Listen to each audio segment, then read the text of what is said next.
Today I want to take another look at adding numbers with regrouping. And I want to look at a specific situation that comes up pretty often that I see students struggle with. And I want to give you some tools to help you avoid struggling. So oftentimes you're going to see a math expression. Maybe it's in a textbook. Maybe it's an equation that you wrote to try to solve a problem. Maybe it's a big fancy worksheet like this. But you've got a couple of numbers that need to be added. Maybe it's two numbers that are on a graph and you need to add them. And one of the pitfalls that I see students get into is they try to add the numbers that are like this, and they end up making mistakes.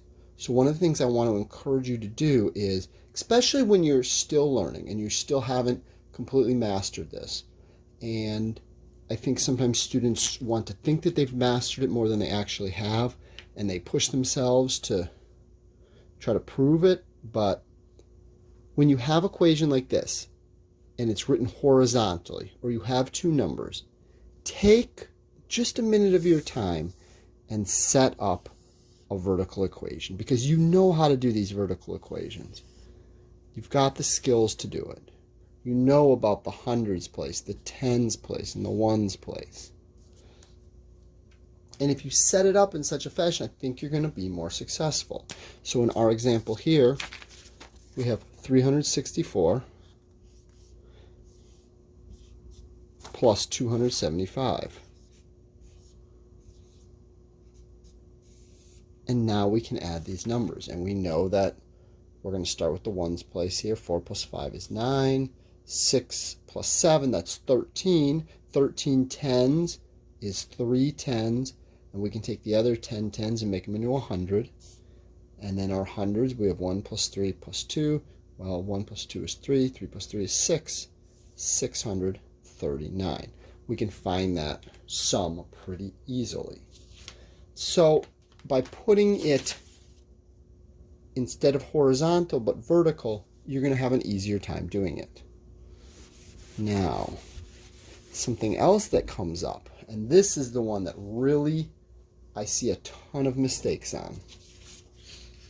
What about something like this?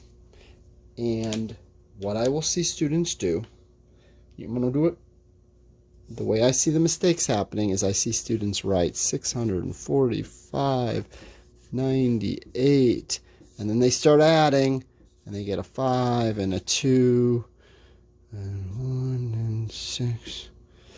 It's like 1,020, but wait a second. We started with 645. Okay. We're adding 98. 98 is about 100. So our answer should be about 745.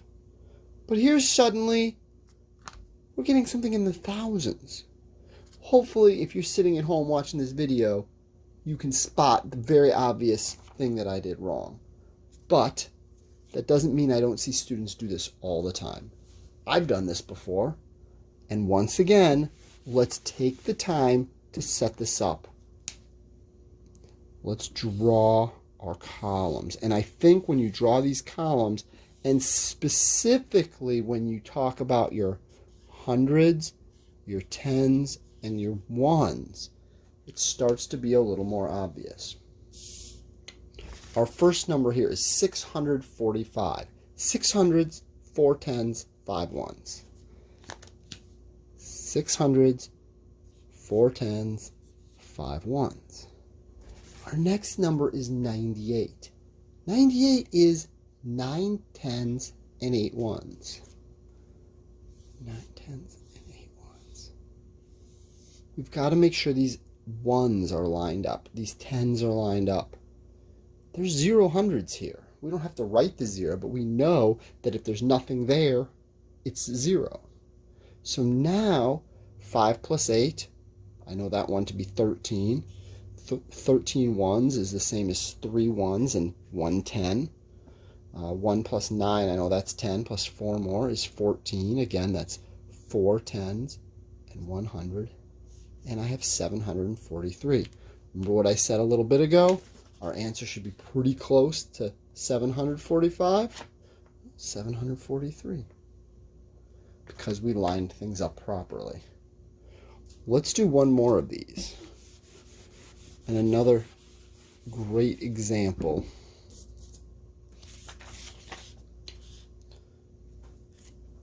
$2,365 plus 657. So once again, I'll see students do this. 2, 3, 6, 5, 6, 5, 7. And they try to add. And now we've got 8,000 somehow. Right? It's not going to work. This is not lined up properly. And it happened because I wasn't thinking about what these numbers mean. What is the value behind these numbers? What does each of these digits represent? So let's slow it down and let's take a look. This time we're going to need an extra column, which is fine. We can draw as many columns as we need. If you're doing this at home, you might be using lined paper.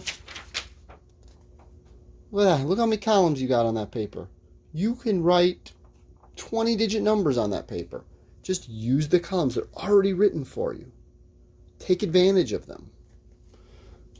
But here I've written my own columns, and I have my ones place. I have my tens place, my hundreds place, and my thousands place. So now let's put our digits in here. When I see 2,365, well, that represents 2 thousands, 3 hundreds, 6 tens, and 5 ones. When I see 675, that represents 6 hundreds, 5 tens, and 7 ones. And when I write it like this, I'm setting myself up for success. Could I still make a mistake? For sure. And we all make mistakes adding and subtracting numbers. We make those arithmetic mistakes. That's fine. That happens. But set yourself up for success by getting everything set up correctly. 5 ones plus 7 ones, that equals 12 ones, which is the same as 2 and 1 10. 1 plus 5 is 6. 2 sixes is 12. 2 tens and 100. 1 plus 3 is 4. 4 plus 6 is 10. That is the same as 0 hundreds and 1,000. And 1 plus 2 is 3. 3,000. So my final answer is 3,022. By taking a little bit of extra time, setting up my columns, I'm way more likely to be accurate. I'm way less likely to make an error. So I encourage you to take advantage of this.